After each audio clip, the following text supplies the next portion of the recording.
sariling ina. Mister, pinagpas ang ulo ni Mrs. Nagpupuyo sa galit ang pamilya ng pinaslang na dalagita na si ng Christine suspect pati Silawan ang tatlong batang anak ni Estrella Matang ng mukha at iba pang parte ng katawan ng biktima. Matapos pagsasaksakin ay hinahasa pa umano ng Ang ina ng mga ito at ang bulag na lola nila sa kanilang isang pamilya. Pinanggibilang ng nagpapasa ang iba at lumalabas na pinagsilang ng pagpapasa ang ina ng mga ito at ang bulag na lola nila sa kanilang tahanan sa mga pamilya.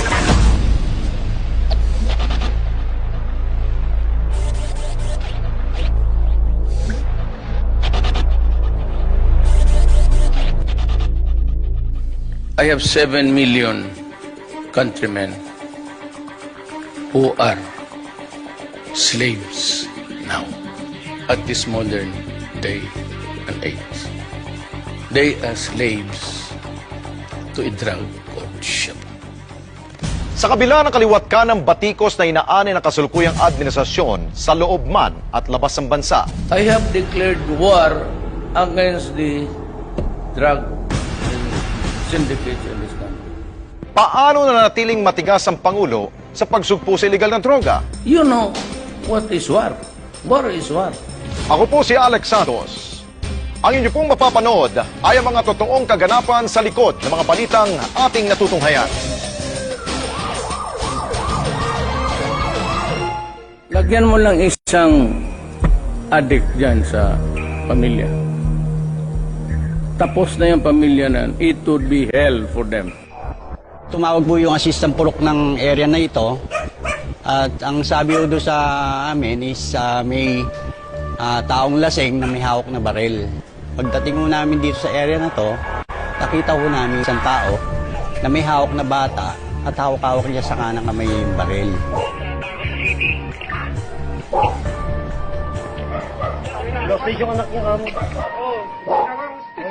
After noon, may isang civilian na pulis na taga rito ang naglakas loob na lumapit sa kanya. Dahil siguro kakilala siya, sinurrender niya yung baril doon sa pulis na yun. At doon namin, nung mai-surrender na, doon na namin siya hinawakan. Nalaman namin na patay na yung asawa niya. So tumakbo po kami doon sa bahay mismo. Yun nga, tumamba doon sa amin. Pagpasok po namin, gulo-gulo yung bahay. At hanggang doon sa kusina, doon namin natagpuan yung labi ng babae na hindi namin inakalang pugot ang ulo.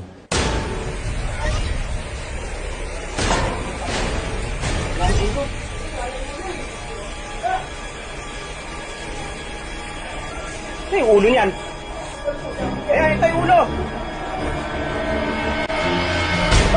Ito yung ulo. Nakita ko na yung ulo. Ito, nakita ko na. Tingnan talaga. Headset ko ba yung ginanap? Yan na lang inanap. Hindi, dapat talaga ano to, yung matawag ng media. Ay, sasakay yung papa. Bakit? Tutulungan. Huwag yung ano talaga.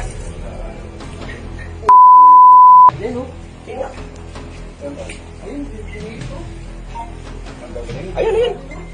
Kala ko, mali ka lang. Ayun to. Ito yung katawan ko.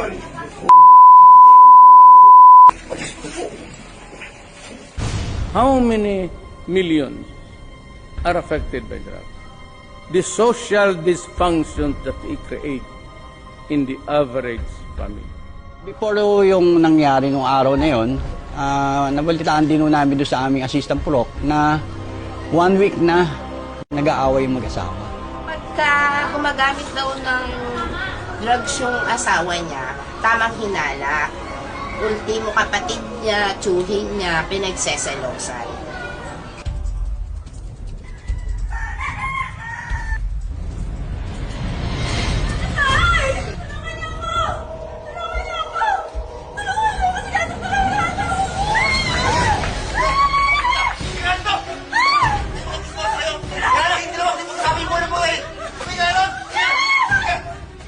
One time, pumasyal siya dito na ang dami niyang pasa at saka basag yung ilong niya. Hinali daw siya ng isang pa.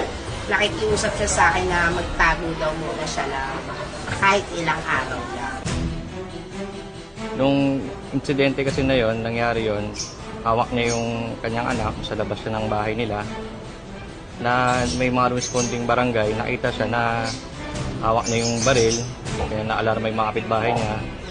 Kaya yung barangay, tawag na ng backup na polis na taga Station 6. Ngayon pagpunta ng mga taga Station 6, kaya pinilit siyang sumuko, at eventually sumuko rin naman siya, inabot niya yung kanyang baril, at na-arresto siya ng mga Station 6 personnel na responde sa lugar na yon. Tapos, doon na nalaman sa bata na yung nanay niya pinatay pala nung kanyang tatay.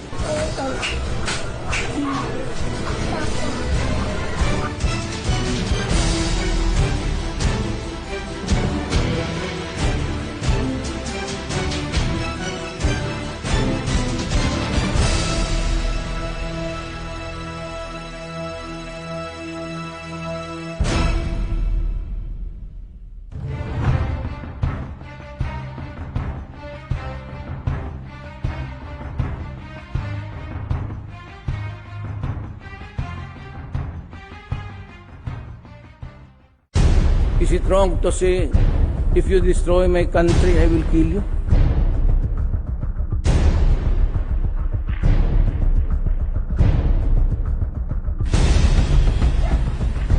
October 15 ng taong kasalukuyan, nagkaroon nga po ng report sa amin na merong naganap na pananaksak ng isang ina sa kanyang anak.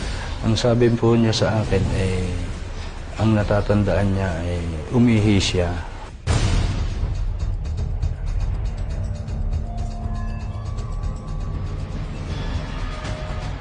Bigla na lang napansin niya na yung kanyang mami ay may dalang gunting.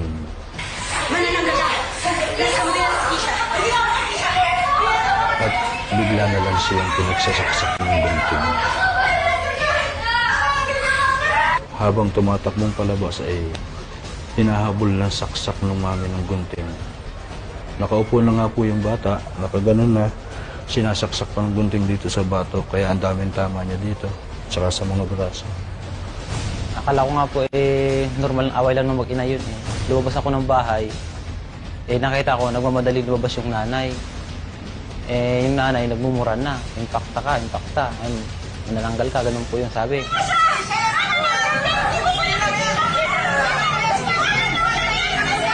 Nung dinala ng konsyala yung bata sa ospital, takbo agad ako sa loob. Nakita ko nga isang bata doon, nakahiga sa kama na balot ng puting kumot.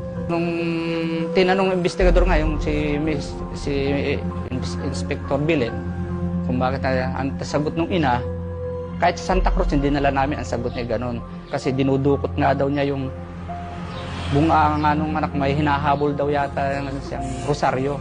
Na kung hindi daw niya na tanggal yun, ay mamatay siya. Sabi nung bumubulong sa kanya.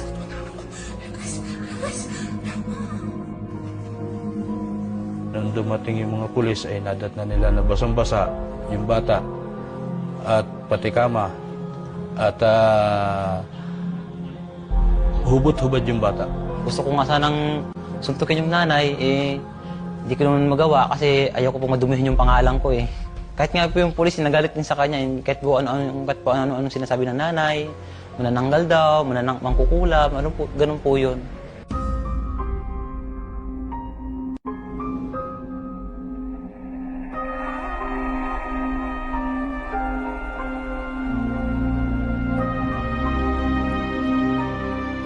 Alam ko talaga dati, sinusurvive ko yung bunso ko. Hindi ko alam na gano'n ang nangyayari na gano'n.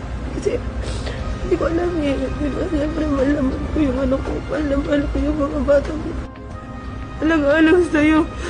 Na gusto ko makabawi. At napagkakamali ko gusto kong ayusin. Alam niyo na ayaw ko kayo na masasaktan. Walang kapatawaran ang ginawa niya para sa anak ko. Ang pinakailangan gawin ng Pangulo natin na ilabas siya sa kulungan, ako mismo ang papatay. Kahit paano sabihin, hindi ko siya kayang patawarin.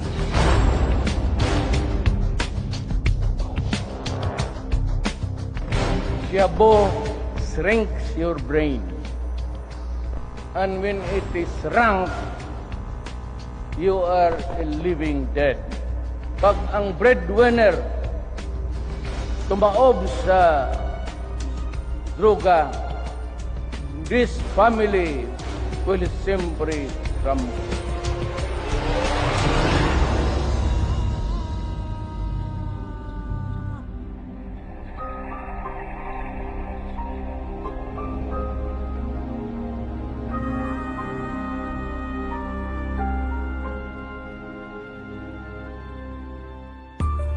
So ang methamphetamine hydrochloride is actually the most commonly abused substance in the country. It is also considered as one of the most addictive substances on the planet, which causes depression. If you're dependent already, nagkakaroon ng depression or hyperfunction ng brain.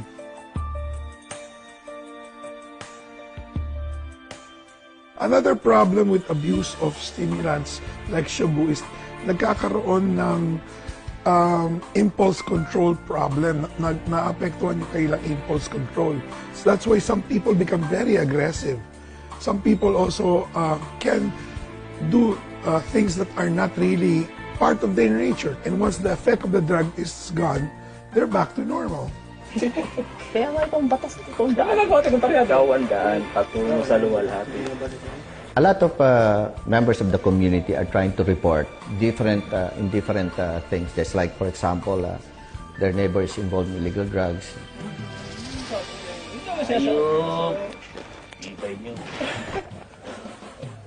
We conduct operations kasi sabi nga nila, that's the only way that they can clean their community of illegal drugs. Hindi na ako makakuha ng dos dyan. Kulang na. Ano ka ba? Huwag na kayong humigot kung ganyan kayo. Kasi, pasarado ko na yung tintin.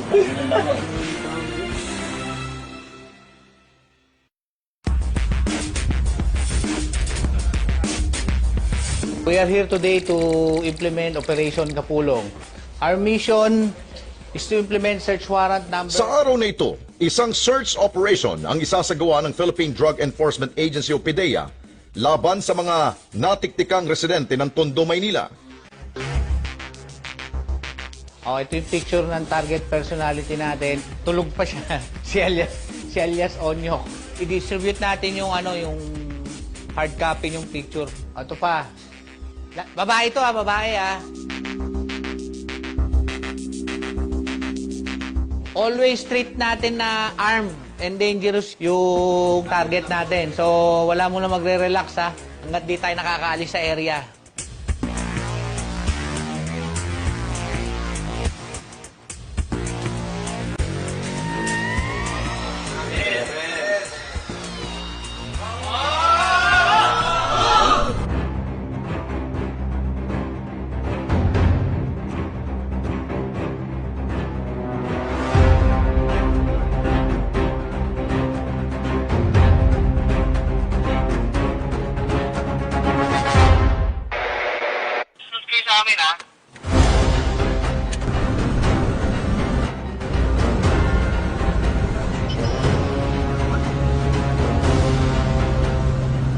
Bali yung mga target natin doon, watchlisted personality sila. Talamak po to si Onyok. Isa po siya sa mga source na doon sa lugar na yun. Base sa sumbong ng barangay, usually sila yung pinabagsakan doon sa lugar.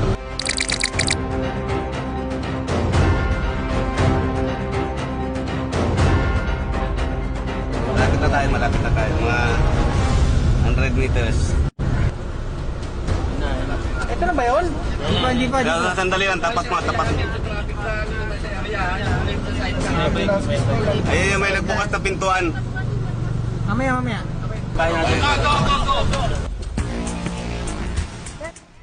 Ay, hold mo yan. Hold mo yan, pare. Dito.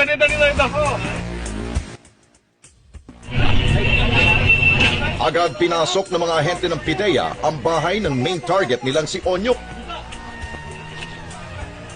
Kailan ka uling gumamit? Anak ng po ako Ikaw? Mamaya po ako. Private po ako. Yan. Ayun yan, di ba? Subalit, walang Onyok na nadatnan. Pagdamay na naman ano.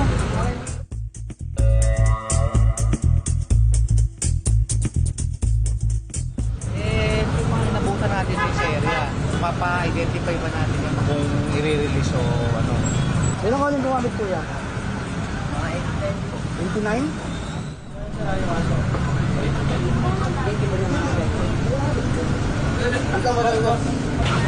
Wala po ako alam sa mga inaano niya, sir. Pero ikaw nga. Para po ba anak ko eh. Kaya nga, siya po. Habang abala sa interogasyon sa bahay ng second target na si Corazon, biglang nagkagulo dahil namataan daw nilang naglalakad papalayo si Onyok.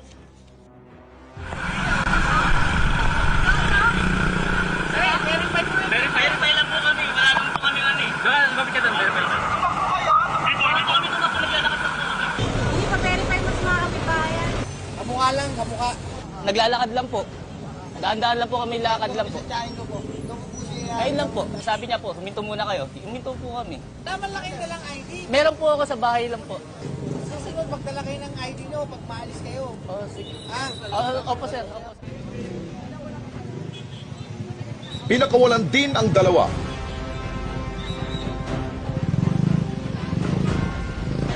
Matapos ang isang oras, dumating si Kap para saksihan ang isasagawang paghalughog. Kumuha kami ng certification niya na yung itong bahay na yan, ganon ang gawain. Yung Onyok. Yun nga na pag-alaman kanina nung kagawad ko na na hindi raw diyan natutulog. Sa ibang bahay natutulog. Ang target po nila diyan, alam ko 3, 2 babae, 1 lalaki. Actually, ang certification na ibinigay ko, katunayan lang po na diyan po sila nakatira na hiningi po ng PIDEA. Ayos na, magsimula na tayo ma'am, walang piskal na darating. At saka yung bago kasing Section 21 na amended na, nagiging or na yung prosecution. Oo. Ang pinaka-indispensable yung barangay. kasi nasasakupan niya to eh. Yung naka-or lang media at saka prosecution. Mag-search tayo. Binasahan ng search warrant ang mga nahuli sa loob ng bahay ni Onyok. Search warrant number 19-30050. At kami ay inutusan na i-search ang inyong bahay. Kaibigan niyo po. Ito ba yun? Sir, nagse-search na po ako ha.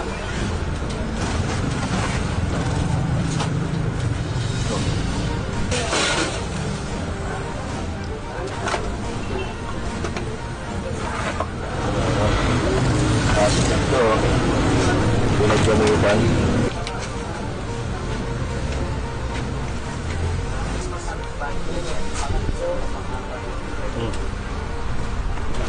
Upo. Ang dami. Ay, sige.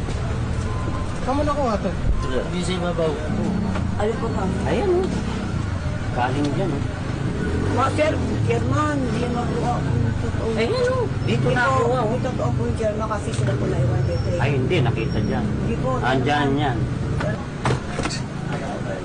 Sir, totoo po yan. Papakain po ang totoo po yan. Ate, ano nga rito? Saan ka pupunta? Dito kayo. Dito kayo. Dito kayo. Ayun no, yung mga ano na yun. Tigsabat na ikim ako yun. Ang dami yun, Hindi po kami nagdami niya, sir. Hindi po, sir. Ang dami po niya, sir. Hindi po kami talaga, sir. Sa amin yan, sir. Totoo po yan, Next month po, sir. Namatag po. Ang dami, ay dala po kayo. Dala po, sir. Wala po balik. Okay, ito. Halika. Ayan, yung wallet. Ayun. Ito. Kanino yan? Ewan ko, di po yung siya talaga sa lapag lang po yung ginagawa ko. Hindi kato po, sir. Mamatay lang po ako mga anak ko, sir.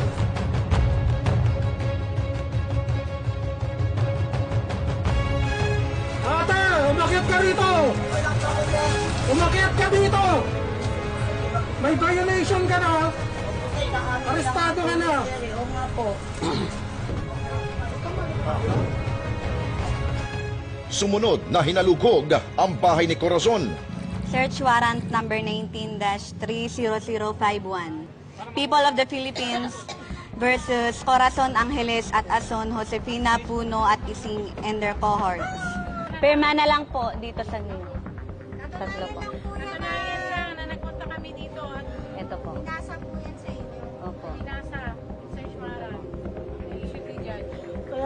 Bakit ako? Wala naman po ako nalalaman dito.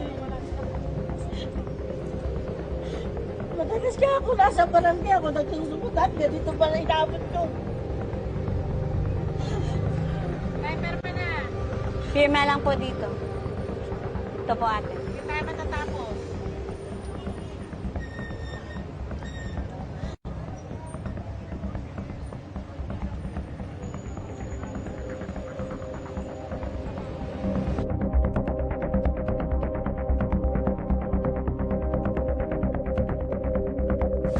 Lahat yan, kaya mo i-search.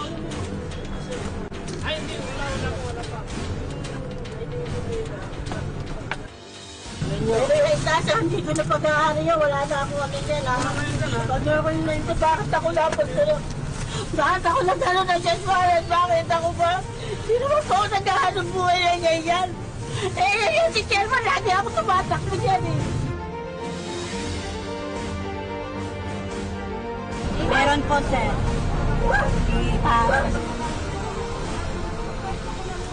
Sabi ko naman po sa inyo, ma'am, iba yung nakatira sa taas. Kaya ate, basahan na kita ha. Basahan mo ako sa kasalanan. Kami ay mga ahente ng PDEA. Ikaw ay aming naaresto sa salang paglabag sa A9165 o ang komprehensibong batas ukol sa pinagbabawal na gamot. Dito ko naintindihan kasi po naman po talaga ako ang yan. Nakakuha na may git 16 na gramo ng shabu sa bahay ni Corazon.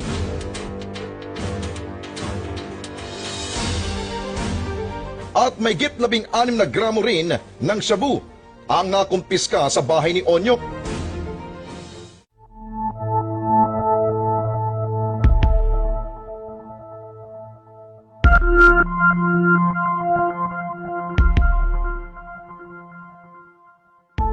Dinala sa PDEA headquarters ang mga nahuling suspect para ipa-drug test at ikukulong habang nag-aantay ng resolusyon mula sa piskalya. Ito nga po yung trabaho hindi mo pwedeng ipagmalaki. Dahil pag pinagmalaki mo masusunog ka naman. Ang katulad po namin mga agent, nag-undercover po kami. Ngayon, kung mas maraming nakakaalam na agent ka, para kang may kitong na iwasan ka ng mga target. Yung po masaya po siguro dito, yung naaalis mo yung mga sakit sa ulo, sa lipunan. Unti-unti, nababawasan sila. Nangangarap din po tayo na magkaroon ng pamayanan na maayos.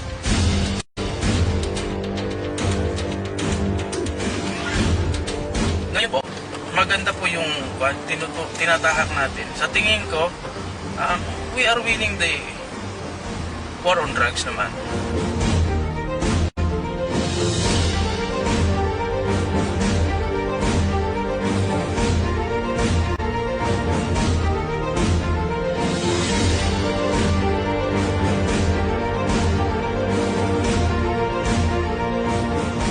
So ngayon ay lumilipat naman tayo ngayon sa supply reduction. So ang tinututukan natin ay mga high value targets na. Ito yung mga malalaking sindikato na siyang talagang nagsusupply ng mga bulto-bultong droga. Sa magkahiwalay na operasyon ay sinagawa ng PDEA at PNP. Milyon-milyong halaga ng shabu, mga parapernalya at hindi pa matukoy na dami ng white crystalline substance ang nasabat ng mga otoridad.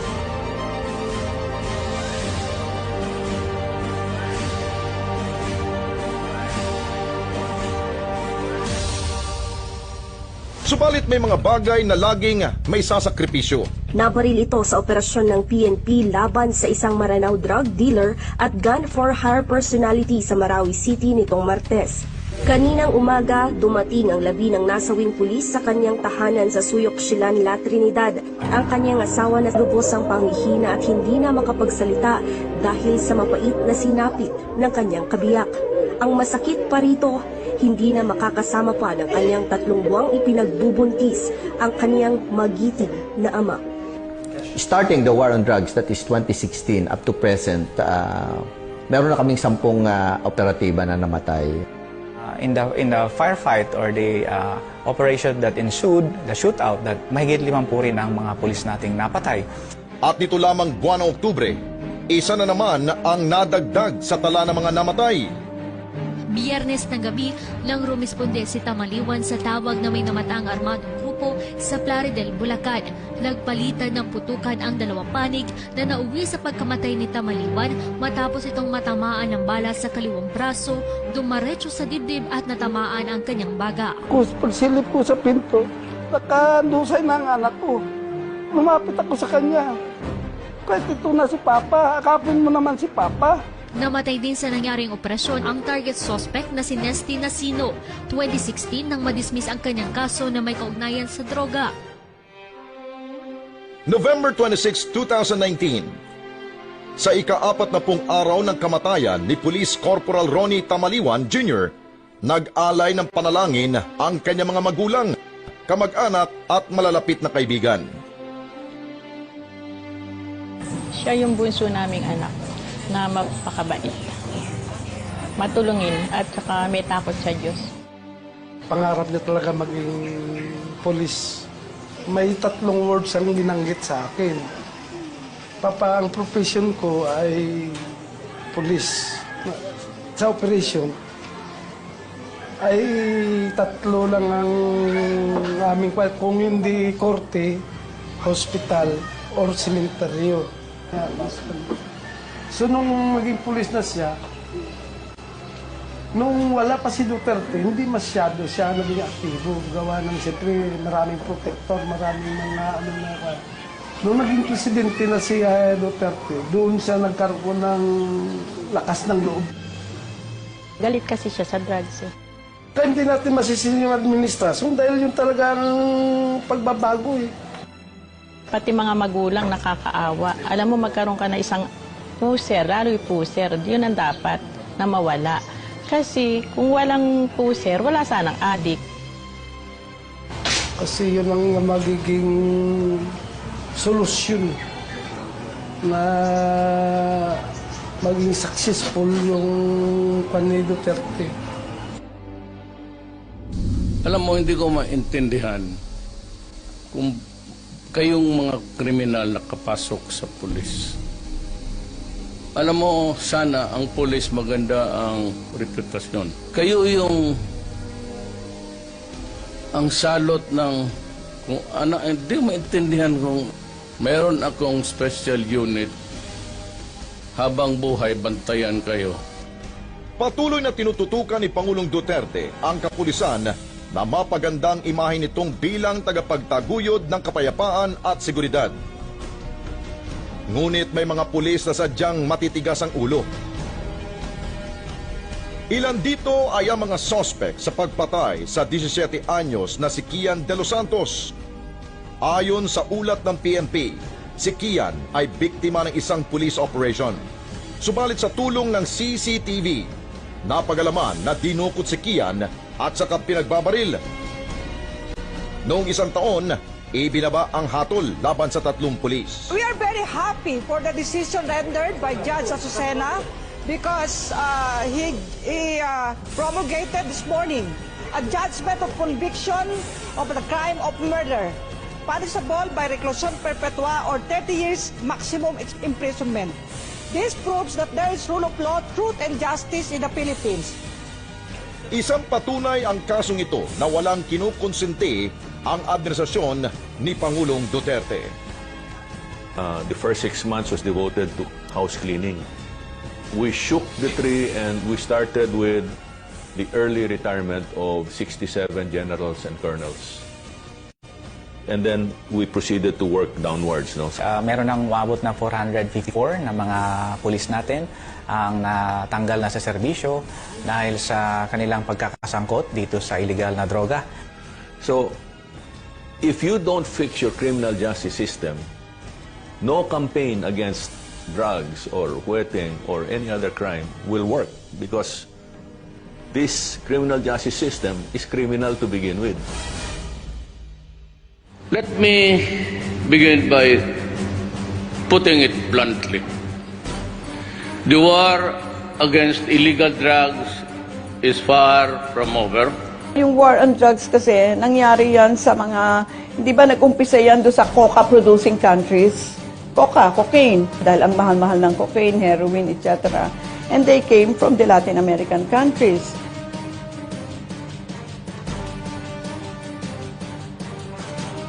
Unang naitala sa kasaysayan ng paggamit ng iligal na droga sa Pilipinas ang opium. Taong 1609 na magkaroon ng palitan ng merkado sa pagitan ng Moros ng Mindanao at mga Banyaga. Sa panahon ng Kastila hanggang sa dumating ang mga Hapon, opium ang drogang kinukonsumo sa Pilipinas. Sa pagitan ng 1941-1945, nagsimulang itanim ang coca plant, ang halamang pinagkukuhanan ng cocaine. Taong 1954 hanggang 1955, napasakamay ng Pinoy ang mga marijuana seeds mula sa isang Amerikano, itinanim sa mga paso sa mga bahay sa Pasay, Makati at Rizal. Well, ang paggamit ng methamphetamine hydrochloride or yung tinatawag natin na shabu ay nagsimula ito ng mga in-import or in-smuggle ng mga masasamang loob ng mga sindikato para sa mga may kaya, no? Yung nakaka-afford lamang. At ginagamit nila ito sa mga party. Subalit sa paglipas ng panahon, hindi natin namalayan, unti-unti ay dumami yung supply.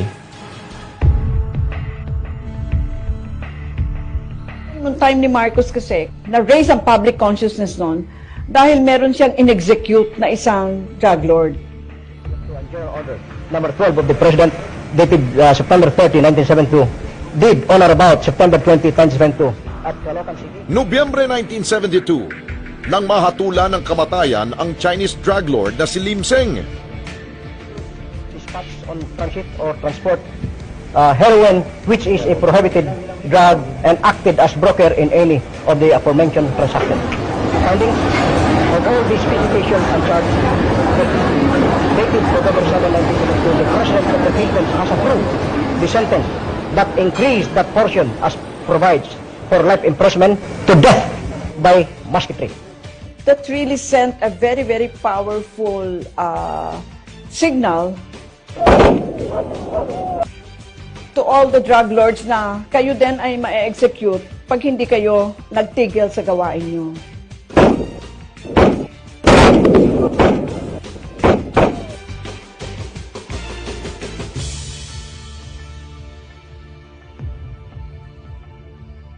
Sa ilalim naman ng pamumuno ni Pangulong Cory Aquino, mas pinagtuunan ng pansin ang pagbawi sa mga sinasabing ill-gotten wealth ng pamilya Marcos at pagpigil sa mga tangkang kudeta.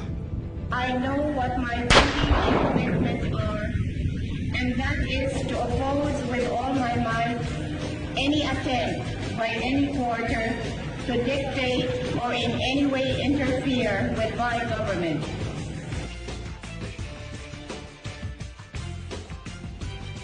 Enero taong 1996, nasabat mula sa Hong Kong Triad ang bulto-bultong shabu na may timbang na 140 kilos at nagkakahalaga ng 280 million pesos. Commend the Philippine National Police, especially under Director General Sarmiento and all the operatives of NARCOM, the NCRC, the Maritime Command, RECOM 1, that a Hong Kong-based drug syndicate called the Hong Kong Triad would ship a large shipment of shabu to the Philippines in January of this year. March 1996, mahigit 1,000 kilo ng shabu na nagkakalaga ng 1 bilyong piso ang nakumpiska sa raid sa isang laboratorio sa Pampanga. Sa panahong iyon, tinaguriang dalawa ito sa pinakamalaking drug bypass operation sa kasaysayan ng National Narcotics Command sa ilalim ng Administrasyong Ramos.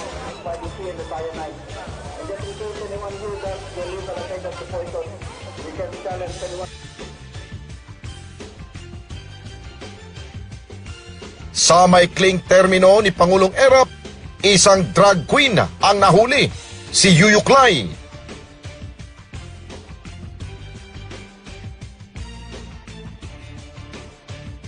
Sa ilalim naman ng pamumuno ni Pangulong Gloria Macapagal Arroyo, nabuo ang Philippine Drug Enforcement Agency dahil sa lumalalang sitwasyon ng droga.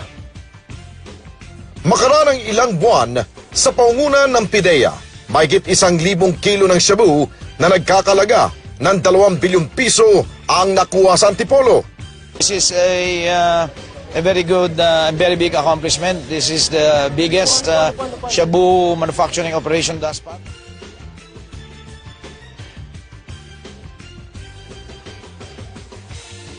Sa ilalim ng panunungkulan ni Pangulong Benigno Aquino III, nasa kote ang 2 Canadian citizen na hininalang miyembro ng notorious drug syndicate na sina Loa Carrel.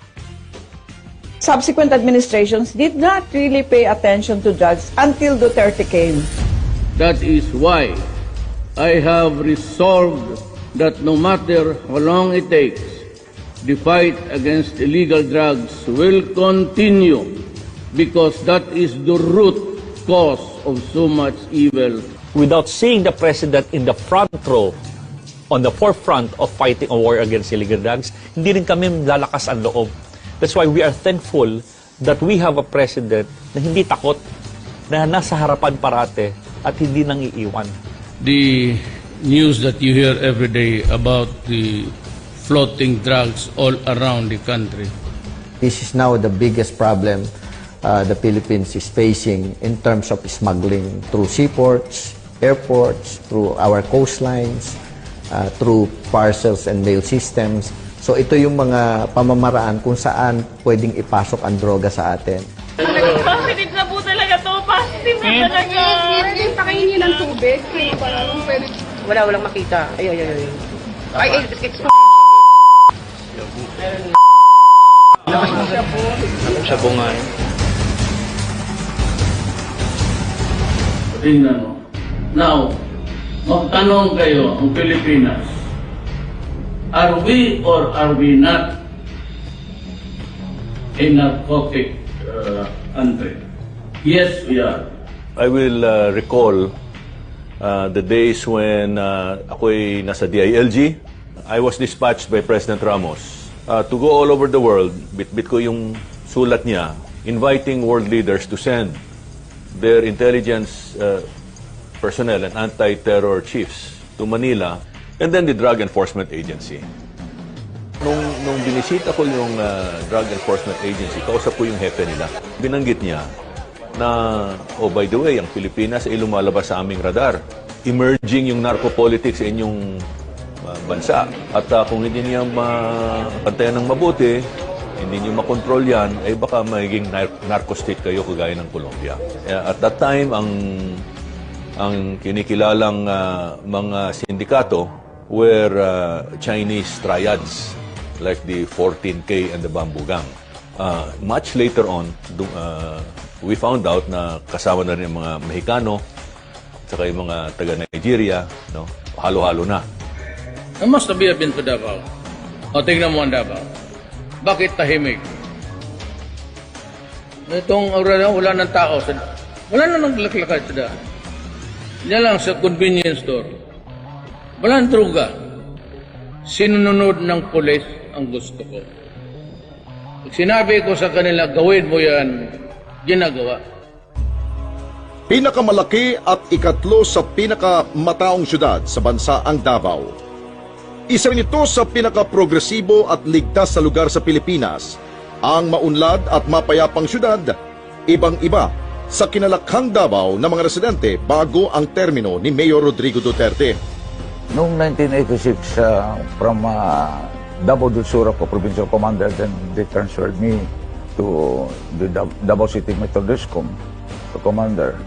At doon nag-umpisa yung aming pagkaanuhan ni ating Presidente ngayon. Nag-umpisa nga siyang prosecutor doon. Tapos later on, after sa EDSA, ginawa siyang Vice Mayor. Was he really that tough? Sa pagkakilala ko sa kanya, talagang seryoso, mean siya. Pag sinabi niya, gagawin niya, gano'n. Saka ang concern niya sa mga tao. Parang sinasabi ho niya, during his time as mayor, hands-on po siya. Kaya nga, minsan nga, yung may mga hostage taking doon, inaano niyang sarili niya. Siya mismo magpunta doon, He's offering himself? Yes. Ganon katindi ang ating presidente. Yung halos sa lugar-lugar sa Davao City, nandun siya. Alam niya ang sitwasyon. The city mayor organized a peace and order council And I was appointed to be the action officer. Ang nakita ko kay Mayor, he's very pag evening na yan, lumalabas siya, he goes around. He would visit these mga night spots and try to talk to people in these areas and places, especially when there are groups who might be doing some things, like carrying of drugs, etc. So we were very confident that he is also present when we try to implement what we have already investigated, etc. So we're very happy that President Rody Duterte has always been with us in these ventures. Sa epektibong nakasugpo ng kriminalidad noon sa siyudad ng Davao, ang Oplan Tokhang. Layunin ng Oplan Tokhang nakatukin ang bahay ng mga pinaghihinalaang gumagamit ng iligal na droga upang hikayatin sila na magbagong buhay at sumuko sa otoridad. Well, naghahanap kami ng paraan kung paano hikayatin yung mga drug user at mga drug pusher doon sa Davao City na sumurinder at magbagong buhay. Na-invento ko yung term ng natuktok hangyo. So in short, tokhang. Knock and plead. We are going to knock the policemen, are going to knock on the doors of the suspected drug personalities and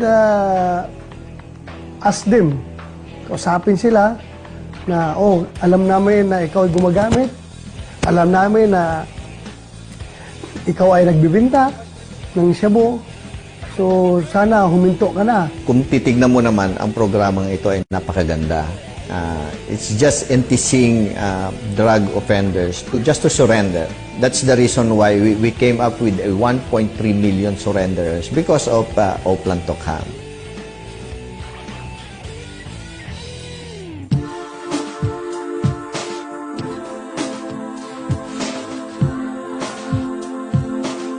Galing po kasi ako ng city jail. Almost 4 years na po ako doon. Bago po ako na-rehabilitate dito kasi yun po kasi yung naka-implement po sa plea bargaining, yun po yung na-avail ko for rehabilitation. Na-positive din po kasi ako sa drug test.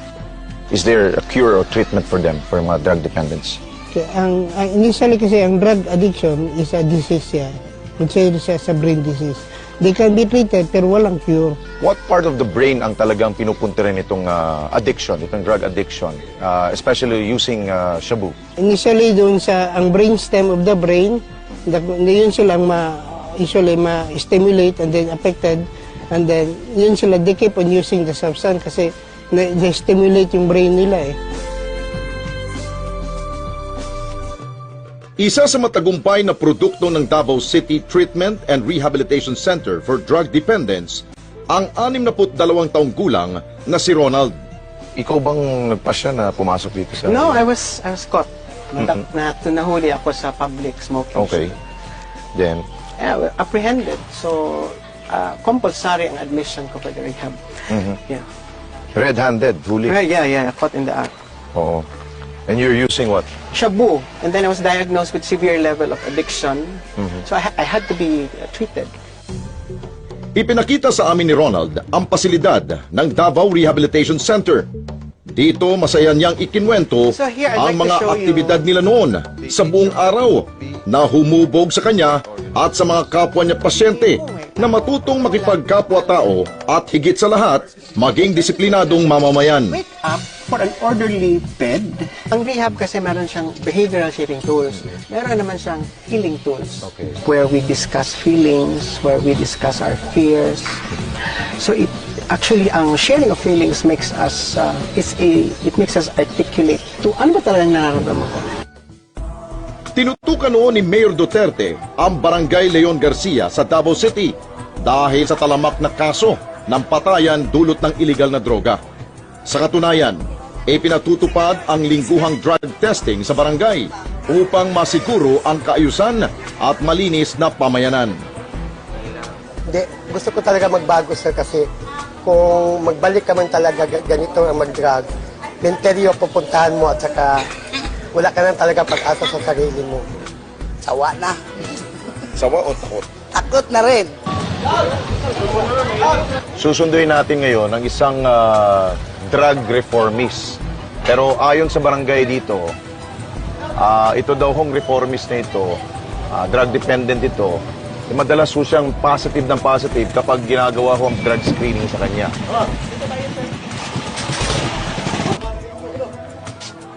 Ay, pangalan mo ba? Buboy? Ano? Mabait yan, sir. Kasama ka? Bubo gabi, sir. Ganun ba? O, tara. Gabi, sir. Boy, madalas ka bang gumagamit? Minsan lang dyan. Kaya kailan ang huli mong gamit? Bado. Sabado? Ba't ka gumagamit? Inom lang. Sa inom-inom, sinasabayan niyo?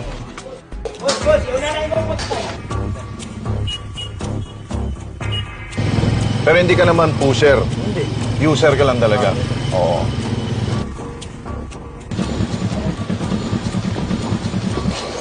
Nasundo namin si Buboy. Ang kwento niya sa akin kasi, Kap, habang papunta kami dito, sinasabayan pala doon nila ito sa inuman, yung paggamit ng shabu. Nakasabay ka sa...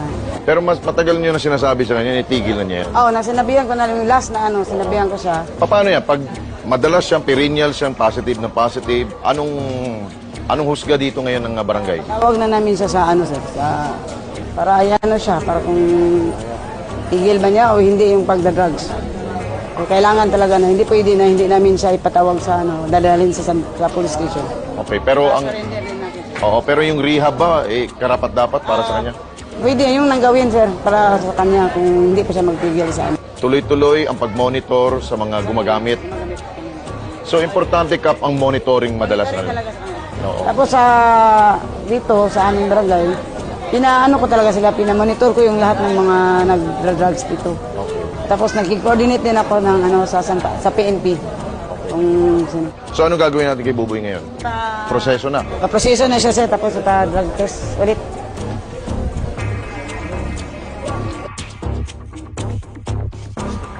Last week negative ngayon. Positive na. Ito ang result ng ng dalawang lines po. Nag-positive siya. Bagamat positibo sa paggamit ng iligal na droga, ang pagsuko at voluntaryong pagpapasailalim sa rehabilitasyon ng barangay ay patunay sa magandang pagtutulungan ng mga residente at gobyerno tungo sa malinis at mapayapang pamayanan. Malaki ang pagbabago sa Davao City mula noong manungkulan si Pangulong Duterte bilang mayor ng syudad sa loob ng 23 taon. Partikular sa distrito ng Agdao na tinagurian noong Nicaragdao dahil sa kaparehong sitwasyon nito sa bansang Nicaragua kung saan kontrolado ng mga militante ang pamayanan. Isang barangay sa Agdao ang pinakatalamak sa bentahan ng droga at krimen ang binansagang Barpa na ang ibig sabihin ay baryo patay. Yung marami ang pinapatay dyan. Ang dating Barangay Leon Garcia noon, ma'am, nakapasok ng mga drugs dito noon. Mula sa bansag na murder capital dahil sa talamak na kaso ng krimen at droga.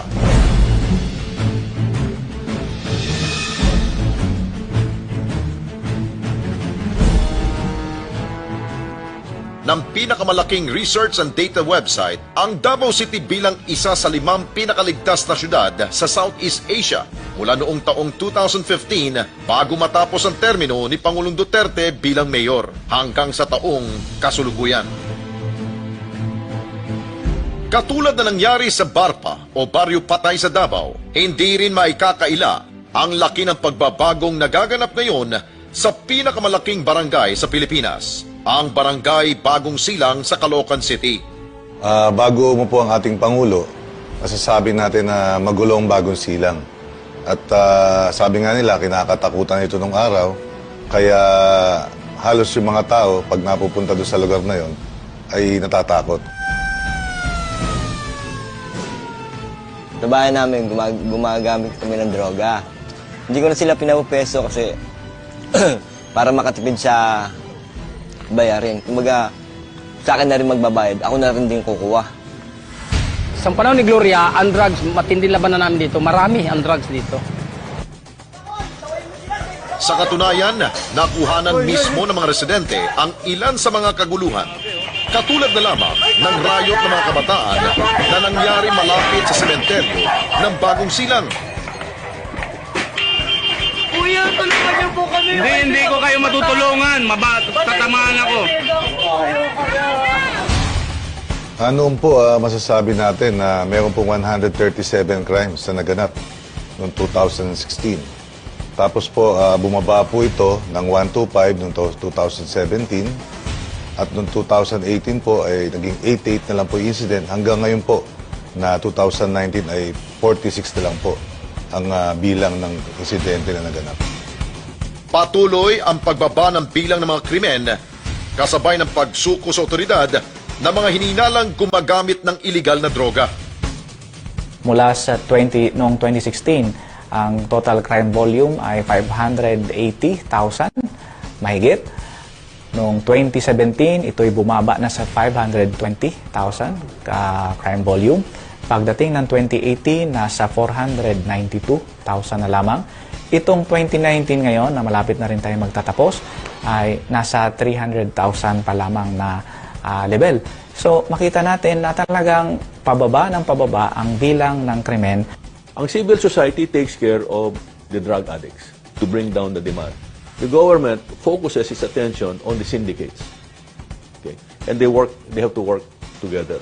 Minsan ang daan tungo sa katahimikan ay sa pamagitan ng pagsisimula ng gyera. Ito'y gyera hindi lamang kontra iligal na droga, kundi laban ito para isalba ang kinabukasan ng mga susunod pang henerasyon. Our goal for the next 3 years is clear. A comfortable life for everybody, all Filipinos, a dream of glowing days ahead for every Filipino.